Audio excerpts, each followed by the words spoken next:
there's something that you know you should be doing. This Saturday, put 2 hours on your calendar, block it off, and just call it crack the thing I should be doing. Like, there you go. And start working on it. On this episode, we are talking about courage. And who better to have this conversation with than Ryan Berman, who wrote the book Return on Courage. I had a really great conversation with him a few weeks ago, and I invited him to come on the show because we need creative courage when we are working on our creative projects, when we are working on becoming the best version of ourselves. We have to step into that courageous side of us that says, hey, I might be fearful. There might be some fear around some of these things that I am passionate about or some things that I really want to do, but I can step into my courageous self and take the next right step to push you forward in achieving your dreams, whatever they may be. I hope you enjoy this conversation with Ryan Berman. Ryan, thank you so much for coming on the show. Oh, it's great to be here. Good to see you. I love your background. How many of those books have you read? Come on, let me hear. Okay, so I will say I have many, many books in my home, but those are like my favorites. I've read all of those. I don't I think my ca book's up there. Is my book not one of your favorites, Kate? I mean, this is Dude, the cur because I your am book just is because your book is right here next to me. fell right into your trap. I fell right into it. That's what I get.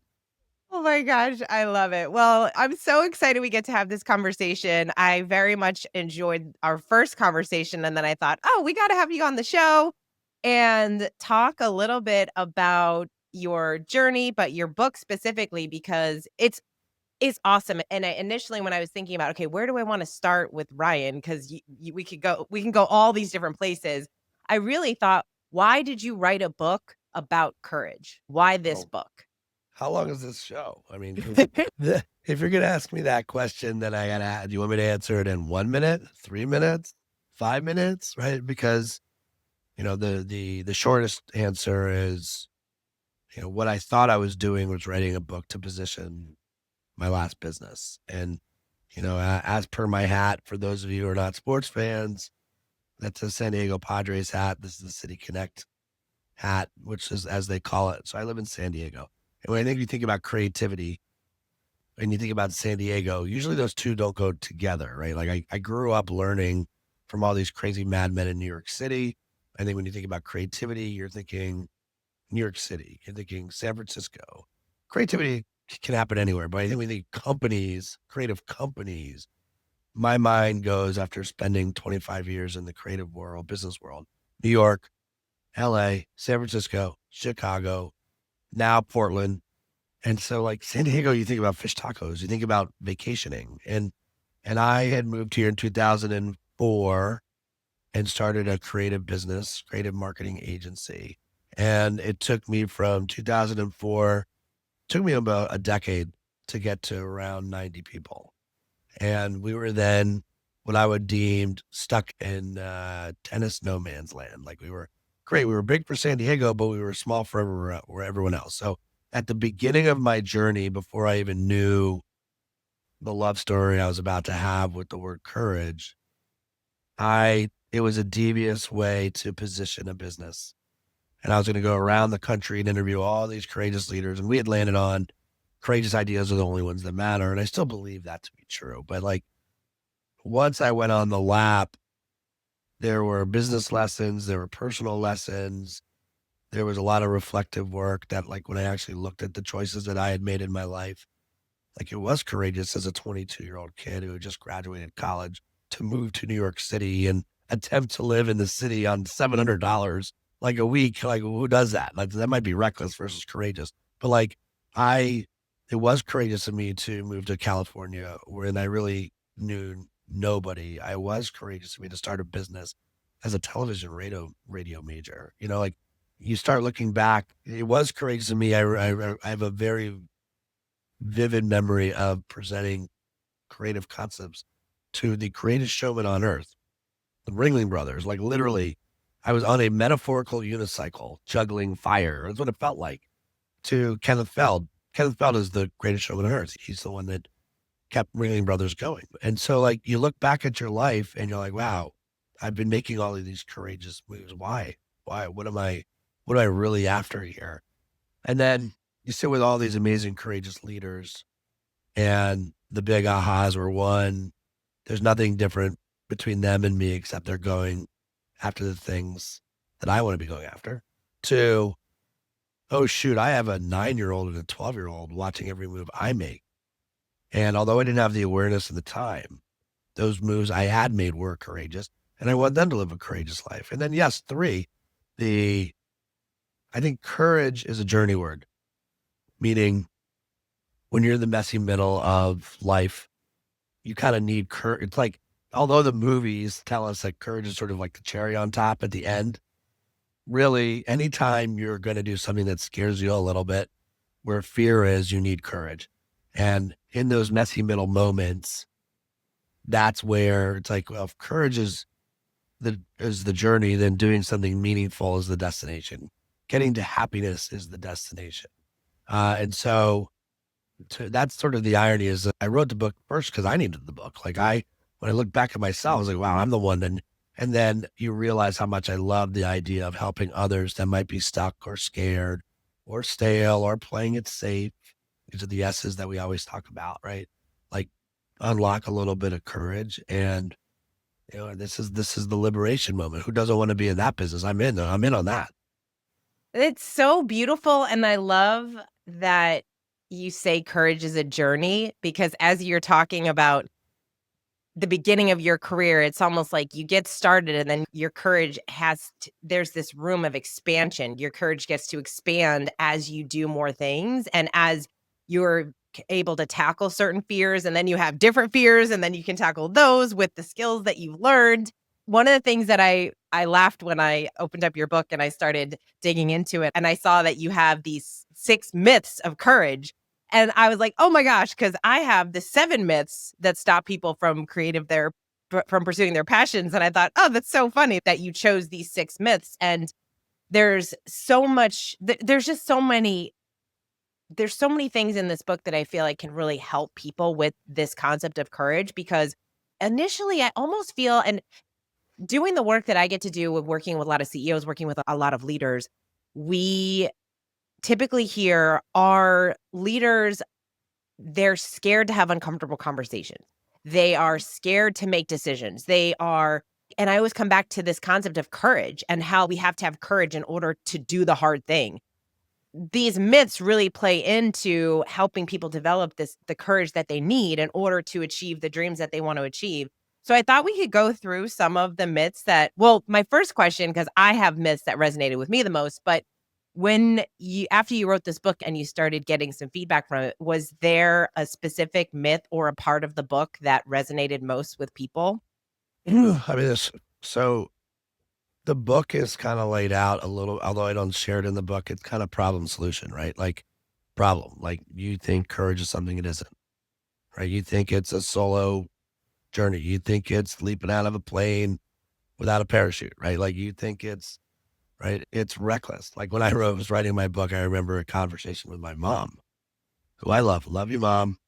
But I remember her being like, Mom, I'm writing a book about courage. Her direct words were, oh, that's courageous. I think that was like, that's stupid.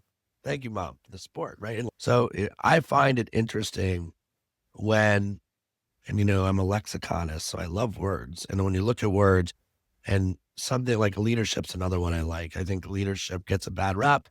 I think poor leaders turn leadership into cheerleadership. And we start rah-rahing with our staffs or we think leadership is like one person's job and everyone else is the follower. And so I like the word, you know this from the book. I talk about believership. I don't talk about leadership. And the sole goal of believership is to make believers out of your people. And so, this is a direct response, problem solution to you thinking courage is a solo journey. And you're right. The leader, I think a lot of us feel lonely, but I think the leader, the higher up they get, the more alone they feel. And which is why people like you and I are really employed, right? We're the outside perspective. We make it safe enough for people to share what's actually on their mind that they're afraid to talk about. And you're right. It is. I always talk about courage. Like our company's called Courageous. Like We are a train. We are the courage train. And I think every business wishes that the train was an express train, but really it needs to be a local. It's a local train. It's like first stop on the train, like let's stop, let's open the doors. What's the courageous conversation that everyone is afraid to have? Do you still want to be on this train or not? Have we had the conversation? Who's coming on the train? Doors close. Go to the next station. What's the courageous decision we're afraid to make? Right? Knowledge and faith without action is not courageous. That's paralysis. We know that 95% of our competitors are afraid to make a move, and we're making a move and this train keeps going. That is an advantage, right? Get on the train, close the doors, make the decision. Okay, now we get into courageous ideation. What's the big idea, right? Same thing. So to me, I feel like that's the aha is you're not going to get there by yourself. You need to surround yourself with others. It doesn't mean you need to know, but you do need to share, right? Where do you be like, I don't have the answer on this. This is why we're together in this room. This is why we need to figure this out. And getting your ego out of the way sometimes where you think you have to be the smartest person in the room, right? It's easy to talk about, right? But when you're in those situations, it's really, really hard to do. And so the myths to me are all sort of steps. And by the way, the myths isn't about business, this is about life, right? Like this is about, I'm afraid to move to that new city, or I'm afraid to quit, or I'm afraid to ask for that promotion, or I'm afraid to ask someone out on a date, or I'm afraid to go out for the team. And our brain is telling a story to ourselves that's 3 years down the line, and we never even tried. And I think that's really on the personal side, like giving you the tools you need to actually go for it is a life worth living. Yeah. Yeah, it's so many of the people that are listening, they have a creative project. They have a podcast, they have a blog, they are doing a YouTube channel, and many they want to, right? Like they've been talking about it, they've been dreaming about it, but I don't know that they would put it this way, but they maybe lack a little bit of the courage to actually go after the thing. And we stop ourselves, right? Like we have that fear of what is someone going to think? Or what if it's not good? Or what if I put it out and no one listens? Like if you're talking to somebody that is kind of in this phase of, I want to do this thing, I want to have this more creative life, or I want to pursue a creative passion project of mine, but I just still haven't. I've been talking about writing a book, right? Like you wrote a book. Your mom even said, well, that's courageous. I mean, it's courageous to write a book about courage, but it's courageous just to write a book that you say, hey, I think this is important enough for me and my ideas to put it out into the world. So what are kind of like the first steps that you would share with somebody that's in this place of, I want to, but Ryan, I'm like nervous, I'm scared, and I'm kind of more fearful. So I think that the first two things that come to mind. First, remember, I just said I'd make up words. So here we go again. So I am an imperfectionist. Oh, I Not a love that. perfectionist. I am an imperfectionist. Okay. And so I think what holds us up is we have this idea that it has to be the most perfect, pretty picture. And I'm here to tell you, it isn't going to be pretty out of the gate. It isn't. You have to start and you're going to learn. And I know that's really, really hard to like swallow and hear. And by the way, like even with Return on Courage, what you saw isn't, you can say that's my first book. That's not my first book. That is the 9th version of the first book, right? Like the amount of rewrites and asking people what they thought and please call me out on my own shit. And you have to like, so it wasn't like, oh, Ryan, that's your first book. That's amazing. No, it's like the 9th book. It's the 9th iteration of the first book. Right. And so, yeah, podcasts are different. There has to be a first episode. And so my advice to you is to both care and not care at the same time. Like you have to find a way to care and not care. Okay? And if you deeply care about a topic, and here's how you know if you really care. If you keep waking up day after day and you wake up thinking about that thing that you're not doing, and whether you're trying to bury it or you just keep thinking about it. And by the way, I have 3 or 4 projects in my head, okay, that I'm constantly come back up. I know I don't have time right now to do it. Not an excuse. There's other projects. I have other books coming. We've got a consultancy to run, but like I already know in this lifetime, I will get to them. but this is not an excuse. So when you care, not care at the same time, like you deeply care, it keeps coming up. I need to figure out a plan to actually do it. And you have to not care on the early days. You have to not care what other people think. Podcast specifically, I just, let's see, we are now officially over 200 episodes of the Courageous Podcast. And it's almost unfair. I'm sure you feel similar, Kate. It's like, I describe it as imagine going to like dinner with someone you're dying to go to dinner with. And you have this amazing conversation. And like, they can't even get up from the dinner. Like, they're not getting up from the dinner. There's no bill at the end of the dinner, right? You're like, this is amazing. And so if you went to dinner with somebody that inspired you, that you just couldn't wait to meet, and you're going to absolutely learn something new from them. But what happens in the early days of a podcast is you're like, oh my gosh, don't ask my guest a stupid question, or where do I take it from this question? Or oh my God, what if I sound stupid? And so to me, the more you do it, the more you realize like, no, you're just learning. You're just learning. You're in same thing with I have a weekly dose of courage. It goes out every Thursday as a letter. And I love the line, I write so I can think what I know. And it's like, oh, it's another place where every week I get to like refine my writing skills. I'm like, what do I want to think about? I want today what went out was the short of it was, it's not called human cruel. It's not called human hoodwinking. It's not called human mean. It's called humankind, right? Like, even with all the toxicity going on in the world, stay you, control the controllables. Don't be tone deaf, but pick your spots and stay humankind. It is a contagious competitive advantage for us. Going into it, I'm like, I want to write something about humankind. This is interesting. But it wasn't until I sat down and did it that like my thoughts became clearer on the topic. So again, there's a selfishness in some ways to my I care and don't care. I mean, I obviously want to bring value to the world by doing it, but it's certainly not, you're bringing no value to anyone if you just think about your idea and never put it out there. Do you have a creative practice or process that enables you to, I mean, anyone that has a weekly show or a weekly newsletter or something that they're continuously putting out into the world, like what does that process look like for you? There's almost two ways it comes to life because I'm definitely a process driven creative, right? And sometimes it gets the best of me, sometimes like there's just not time for me to follow the process. But I think when you're like with Return on Courage, it's like, I don't know how to do this. How do you do this? What worked for me is I had set time on the calendar 2 days a week where a day early in my week was a research day. I'm reading, I'm scraping.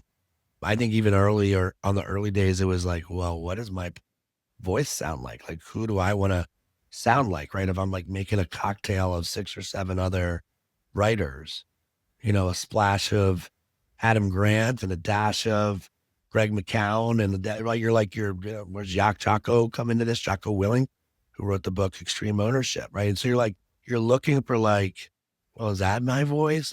So I had a research day early in the week, and then on Friday was my writing day.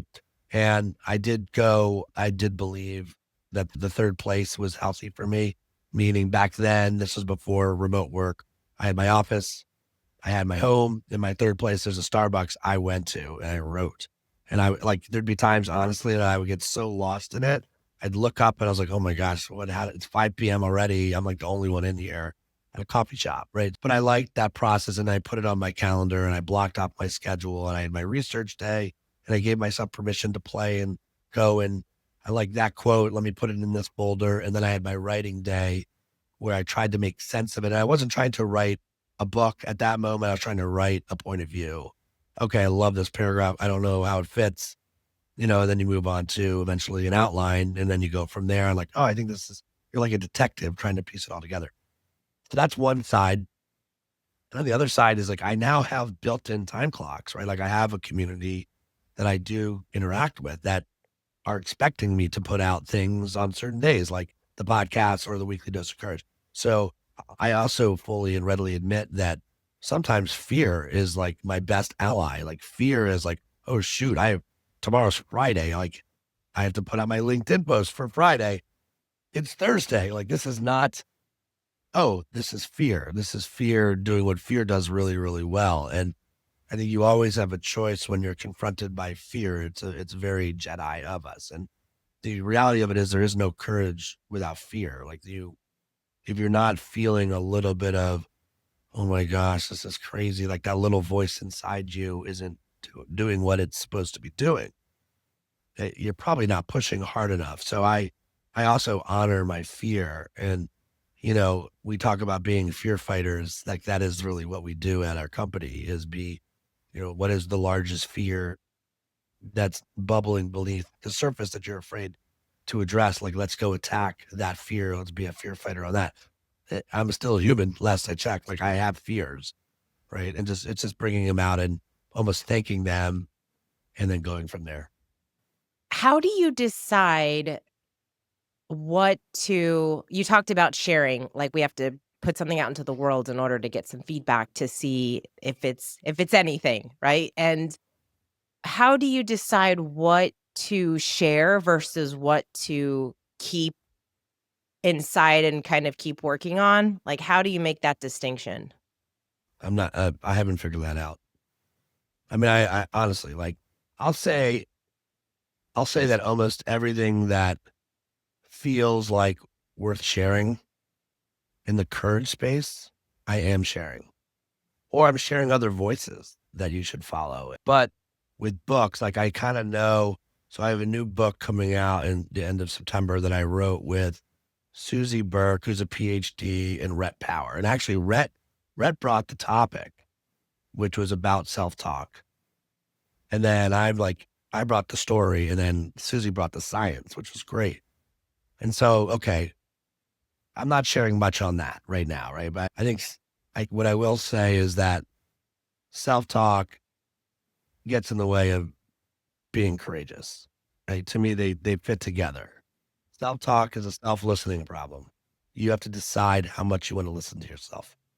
Oh my gosh. Well, people can be so mean to themselves, Ryan. I feel like we are our own worst critic. And I see a lot of creatives, some of my friends who will share work with me and they're like, it's not ready yet, or I don't want to put it out, and I think it's awesome. People would love this. I feel like people would really resonate with this and they are just so hesitant to put it out. And I think it's just that fear of, goes back to that fear of what people will think or that fear of it's not Yes. good enough. So how did you when you started putting things out into the world and you started this newsletter, how did you build that muscle of creating and sharing without that self-talk of, "Ooh, maybe this isn't gonna," like, it's almost like you just Yeah. made yourself post every week?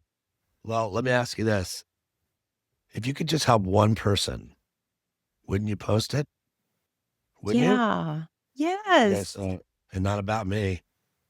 The irony is the amount of people that might see me do a keynote, right? Or see, oh, like he's a narcissist, or like, no, no, like you're completely missing. I will take a stage. If I have to take a stage and there's something that transfers to you, right? And I know who it's for, it is not for me. I mean, repeaters make believers. I've been talking about courage now since 2017, right? Because, and again, if I give you the tools, that's going to get you unstuck. Oh my, like one person. So, and by the way, the research alone says, and this from people way smarter than me, by the way, like I'm an observationalist first, like 95% of us are freeze or flight, 5% of us are fighters. That means if I give a keynote with 400 people, 20 of them might actually go for it. That's who I'm talking to. That's the 5%. I'm in a room with 100 people.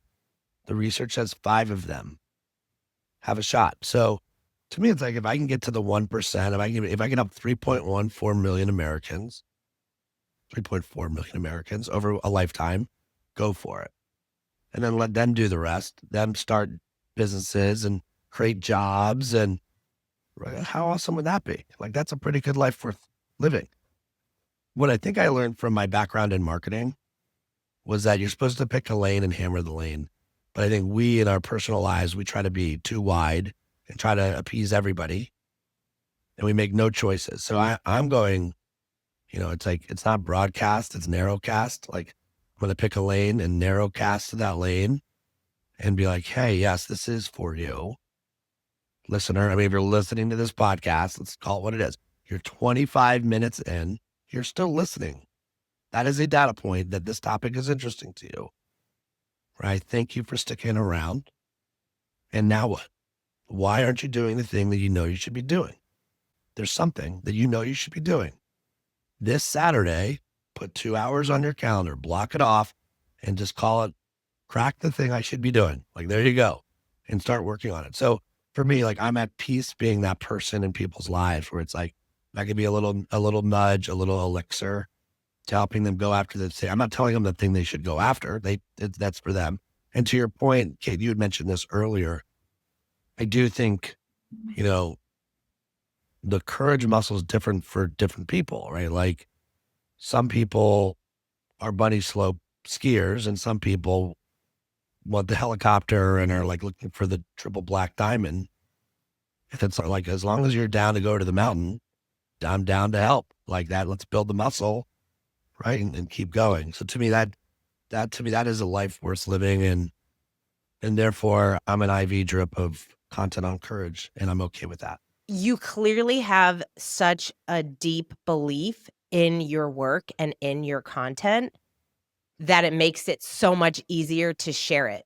Like, that's what I feel like when I see these creators that are out there, you included, that is just creating and sharing.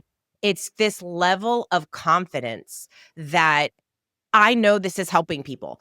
Even if it's not, I mean, look, we can always grow and get better, but that Right. level of, hey, it's not, you don't like it? Great. It's not for you. It's for this person. And just being okay with that. And I feel like they're, Or, you don't like it. Maybe it wasn't very good.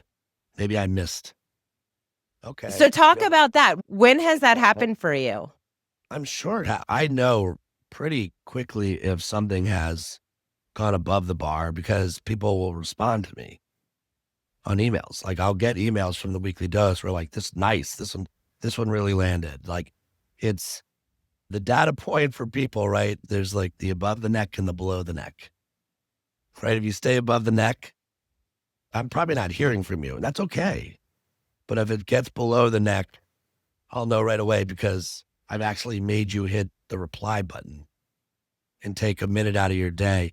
I mean, that's the hard part about humans. We see a lot of stuff. And, when I was in the advertising business, I remember that the pinnacle of compliments is when somebody actually saw something we did and out loud went, like, there it is. That's below the neck. And that is the pinnacle of victories. So now if someone hits reply and is like, I love this, how much time do they spend on it? 15 seconds? But to me, I know, okay, that landed. What was in here that really worked? And then you start to stay a detective and can continue to study from that, right? But I don't feel a lot of poor me when even LinkedIn, like, there's stuff I post all the time. Like, it's four likes. It's like, take it down. No, don't take it down. It's like, what lands and what doesn't. And usually it's the more human stuff that's actually going to land. So you try to do more of that. Yeah. Yeah, and it's all part of your body of work. That's what I feel like is so exciting. You create a lot of content, you have a lot of podcasts. How do you curate what are the topics that you're interested about that you want to kind of percolate on and then start writing about? I'm not using any apps. I'm not scraping. I try to be knowledgeable of what's going on in our world. And, it's a heavy time for a lot of people right now. So I think that's pretty clear. Right. But I'm not like, no one on my team is scraping or using an app to figure out what we're talking about. Usually what happens is during the week, I stumble into something that I deem to be interesting and I'll park it. And I have a whole folder called writing ideas. So I will email myself with something. And sometimes I'm like, I don't even know what this meant when I wrote this. And I'll put it into the writing folder. Right. And then I'm like, I'll come back to that. Like I'm looking at the word, one of the things like a great example of this, and I haven't written about it, is like I we definitely talk at our company about, this is like being a special forces that helps you figure out you're special and bring to life you're special. And I think the word special has kind of gotten a bad, like it's not calling that person special. Like, wait, what type of like needs to wear a helmet spell? Like, what are we talking about here on special? But I think the word special itself, or restaurants. Oh, this is the special of the day. Like if it was that good, it should be on the menu every day. Right. But I think the idea of helping leaders find what makes them special, or businesses on what makes them special, or people on what makes them special. And again, like you said, that self talk, we're programmed to not think we're special.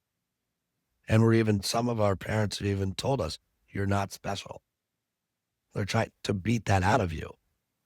So here is a space. This is like, so my brain, however it does what it does, is programmed to be like, something here, something interesting. Let me park this. I wrote a couple lines. I put it in my writing folder. All right, it's Tuesday. I want to get back to that. What's my approach going to be on this word? I often will talk to people about creating before you consume. How how does that play out with the work that you do as far as, like, you're consuming stuff obviously to get inspired, but also, like, making it a priority to create? I missed the first part of that. Say that again. I often talk about the importance of creating before you consume. We live in this world where there's so much content thrown at us, and so many people are addicted to social media and just all the messages that we get every day.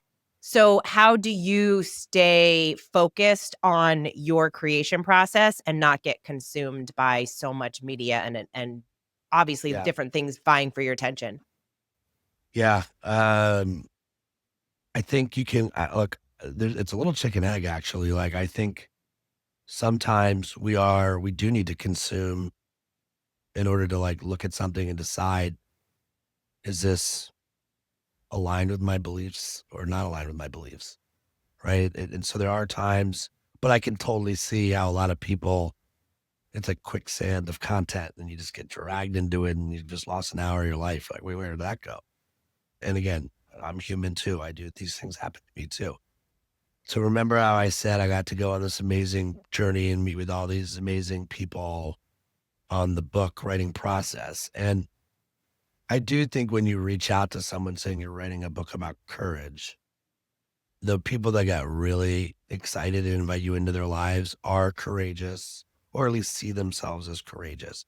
So that's the part that's the most amazing part is, nobody, I was like, who am I? Right. And these people had let me into their world back in 15 to 17, because they didn't have an affiliation to me. They had an affiliation to decisions that they made that were courageous. One of the very first in-person interviews I had was with a woman named Loretta Hidalgo. I've talked about her many times. She's an astronaut at Virgin Galactic. And she, I remember driving up and at this point thinking, don't ask the astronaut a stupid question, right? Like, so we're back to that. And before the trays even hit the table at the lunch, she turns to me and goes, so what makes you qualified to write a book about courage? And I'm like, well, I've been writing pithy one-liners on Twitter for a living. That's pretty courageous. And she's like, no, no, no, no, no, no, no. Your brain actually put the emphasis where I did not. Like, I didn't tell you to write this book. Like, part of your journey, part of your mission. She probably as an astronaut uses the word mission, if I'm really honest. Part of your mission is to figure out why you and why this topic. And she proceeded to tell me that her definition of success is when there's no daylight between the personal you and the professional you. And a guy that had been in the service business for 20 some years, who probably took a call at 11 p.m. or acquiesced to a CEO, 1% a year, but you do that compounded over 20 years.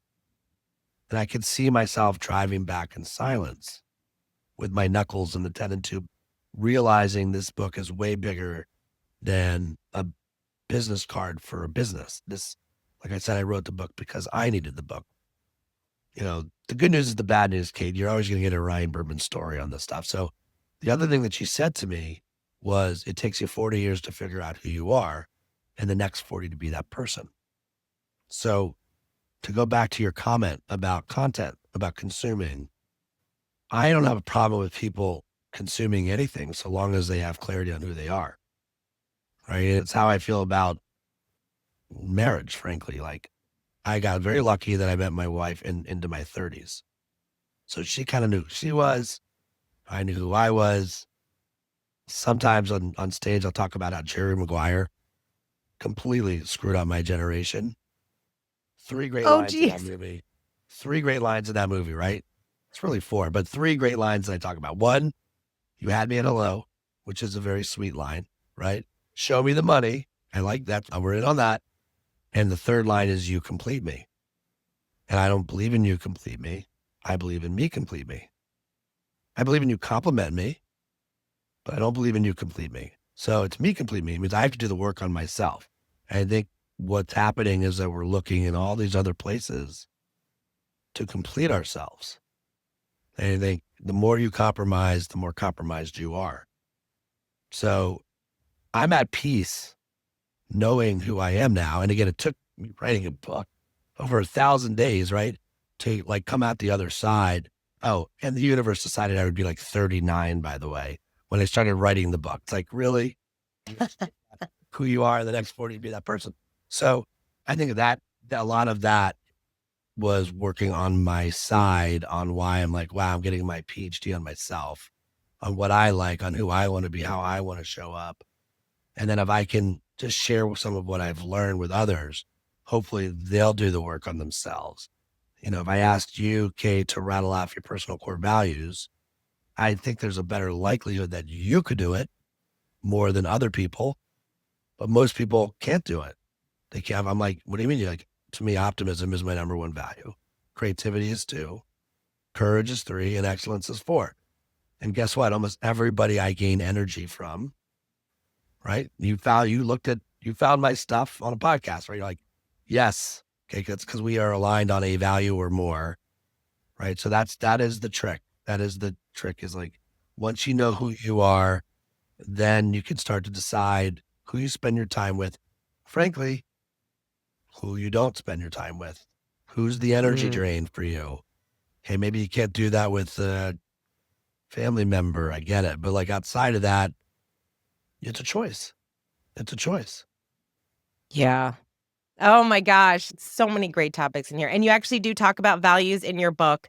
I always ask all of my guests this one question to help the listener. What is one activity that we can do in 10 minutes or less to live a more creative life?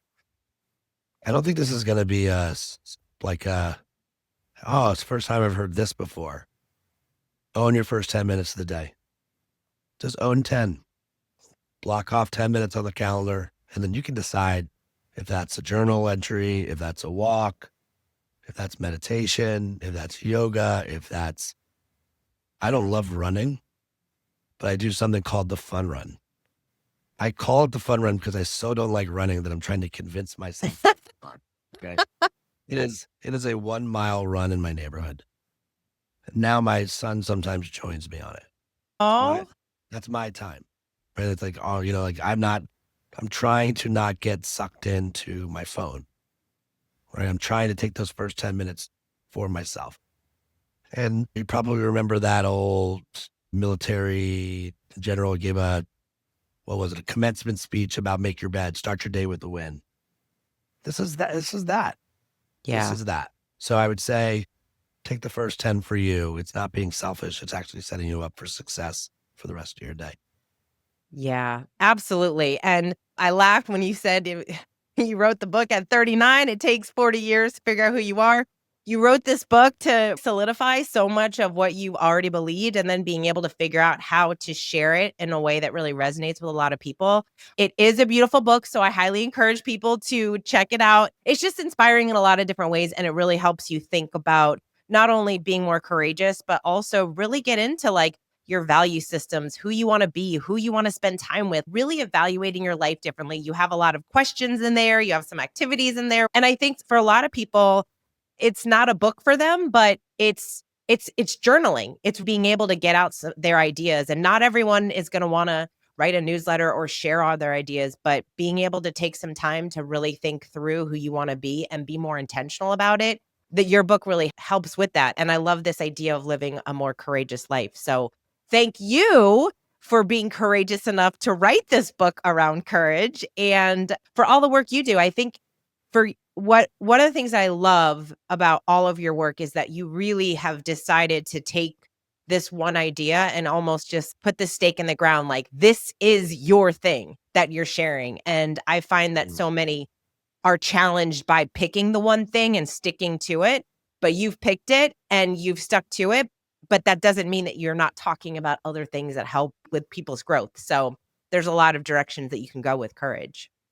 Yeah, I mean, I think that's the good news is it is kind of a very evergreen and very wide arena, right? Whether it's courageous business or courageous you, it plays in a lot of different ways. And that's probably very annoying for like my inner circle because I'm like, oh, that's courageous. Like, oh, here we go again. Drink. Ryan Berman said courage.